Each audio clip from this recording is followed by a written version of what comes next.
Le mouvement M66 appelait à manifester ce mercredi, mais peu de monde dans les rues avec le déploiement des forces de l'ordre.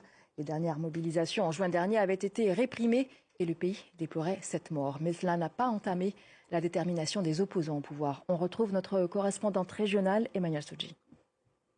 Depuis la réforme constitutionnelle d'avril 2024 adoptée sans référendum, le climat politique et social est devenu très tendu au Togo.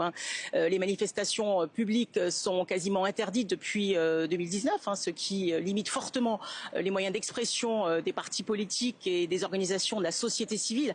Alors, dans ce contexte déjà très fragile, s'ajoute une grogne sociale nourrie par la hausse du coût de la vie.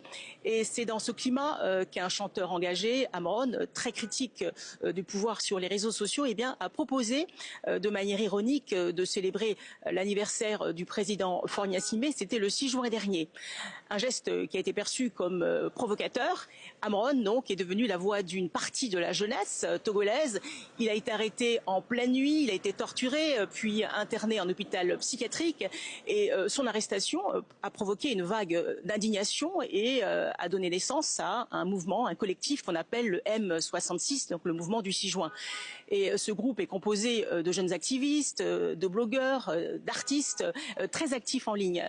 Et donc ils appellent aujourd'hui à de nouvelles manifestations pour dénoncer la gouvernance et demander la démission du président Faure Gnassingbé. Alors Faure Gnassingbé, il est au pouvoir depuis 20 ans et il a vu ses prérogatives renforcées avec la nouvelle constitution. Il n'est donc désormais plus élu au suffrage universel direct. Alors du côté des autorités, elles rappellent que les manifestations n'ont pas été déclarées et sont donc interdites.